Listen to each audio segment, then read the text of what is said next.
안녕하세요. 김경현 DDMRP 아카데미 김경현입니다.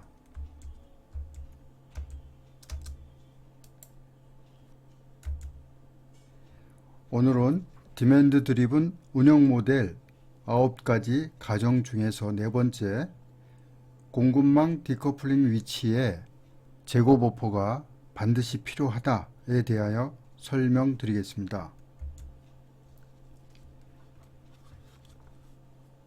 공급망 수요와 공급에서 우리가 알아야 될 내용입니다.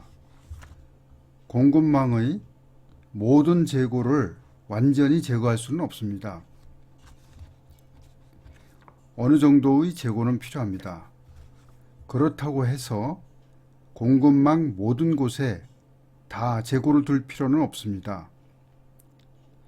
모든 산업에서 대부분 제조 리드 타임은 고객의 요구 리드 타임보다 깁니다.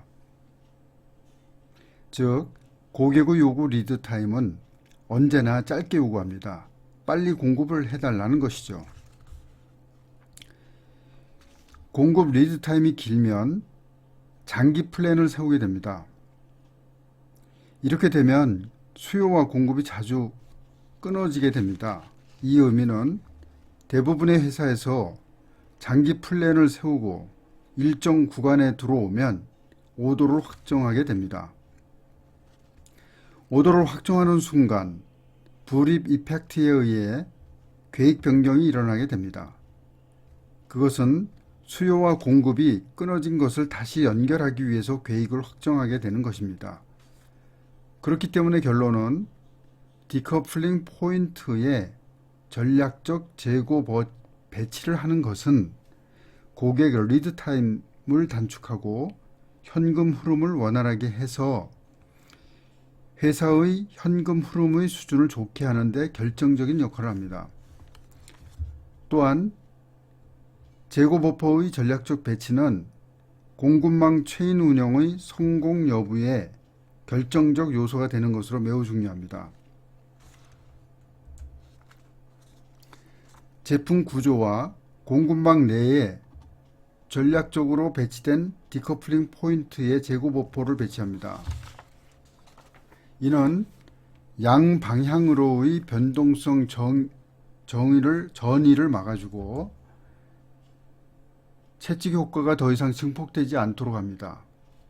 버퍼를 기준으로 해서 오른쪽 수요의 관점에서 보면 재고 버퍼는 항상 가용성이 유지가 되므로 계획 기간과 리드 타임이 단축이 됩니다. 재고 버퍼는 리드 타임을 단축하고 변동성을 흡수합니다. 재고 버퍼를 제약 공정 앞에 배치를 하면 변동성으로부터 제약 공정을 보호하게 됩니다. 따라서 재고 버퍼를 원활하게 활용을 해서 재고 수준을 전략적으로 운영할 수 있게 됩니다. 재고 버퍼에 대한 6가지의 테스트입니다.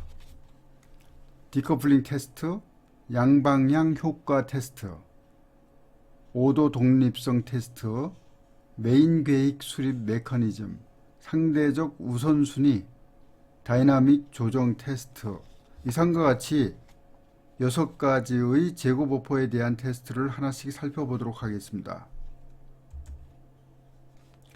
첫 번째로 DDMRP 재고 버퍼에 대한 디커플링 테스트입니다.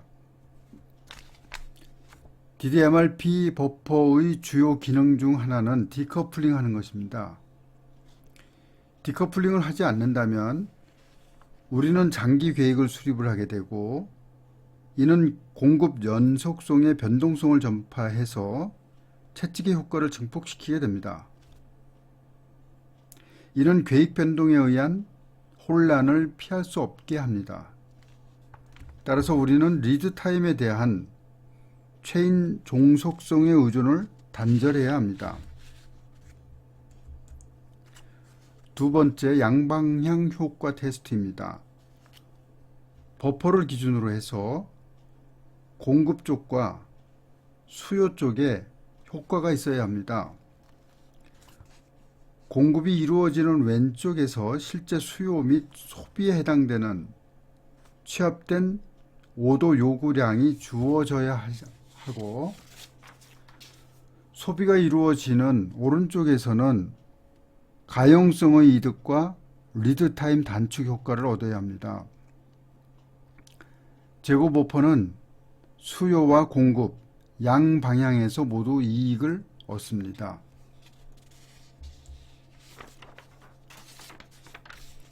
재고 버퍼는 5도와 독립적이 되어야 합니다. 재고 버퍼의 재고는 특정 5도에 할당되지 않고 필요한 모든 5도에 즉시 가용되어야 합니다. 아래 그림과 같이 재고 버퍼는 물탱크라고 생각을 하면 되겠습니다. 물탱크에는 항상 물이 저장되어 있습니다. 물탱크는 필요할 때 수도꼭지를 틀면 언제든지 물이 나옵니다. 재고 버퍼는 특정 5도에 대하여 뿐만이 아니라 모든 5도에 대하여 항상 가용 상태로 언제든 대응이 가능해야 합니다. 즉, 재고 버퍼는 5도에 대하여 독립성이 유지됩니다. 이 말의 의미는 특정 5도에 구속되지 않는다는 뜻도 되겠습니다. 재고 버퍼는 계획 수립에 있어서 메인이 되어야 됩니다. 왜냐하면 전략적 버퍼링 품목으로 선정이 되면 이와 연관된 수요 및 현재고, 오픈 공급 5도 정보가 버퍼로 합쳐져서 계획 수립에 반영이 되기 때문입니다. 표에서 A 품목의 경우 넷플로우의 위치가 그린에 있습니다. 주문을 하지 않습니다. B 품목의 경우 넷플로우의 위치가 옐로우에 있습니다. 주문을 합니다. 주문량은 3128입니다. 이 숫자는 그린의 상단 만에서 넷플로우의 위치 6872를 차감한 숫자입니다. C 품목도 넷플로우의 위치가 옐로우에 있으므로 주문을 합니다. D 품목은 그린에 있기 때문에 주문을 하지 않습니다. 이와 같이 재고 버퍼는 계획 수립에 있어서 메인이 되어야 합니다. 재고 버퍼는 계획 수립, 공급 오더 생성과 공급 오더 관리 측면에서 자신의 포지션에 따라 우선순위를 제공합니다. 또한 그 우선순위가 다른 버퍼 포지션과 어떻게 연관이 되는지 알 수 있도록 정보를 제공합니다. DDMRP에서는 신호등 색상과 백분율을 통해 정보가 제공이 됩니다. 상대적 우선순위 패스트는 버퍼링된 포지션의 관련 정보 전달 능력에 대한 것으로, 운영 담당자는 주의를 요하거나 부족한 자재와 부족한 생산 능력에서 필요로 하는 품목을 신속하게 결정할 수 있습니다. 그림은 7월 15일 현재 넷플로우의 위치 정보를 알려주고 있습니다. 이 그림은 품목 FPA의 현 재고 현황입니다. 레드존을 100으로 했을 때 이 품목의 현 재고가 27%로 부족을 알려주고 있습니다. 이 그림은 유통에 관련된 것으로 시애틀의 창고에 APC 품목이 52%로 옐로우 상태입니다.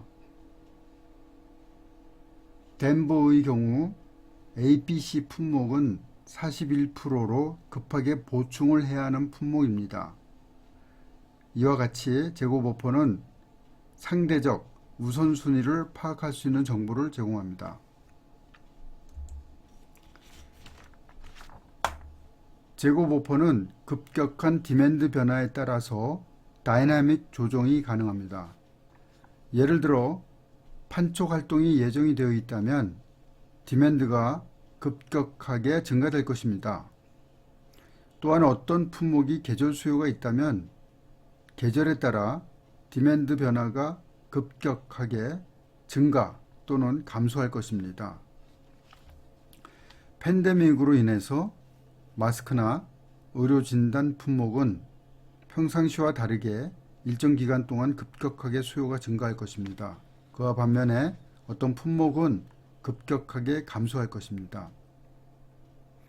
재고버퍼는 잘 알려진 수요에 대하여 대응이 가능하도록 버퍼를 디맨드에 맞게 조정이 가능합니다.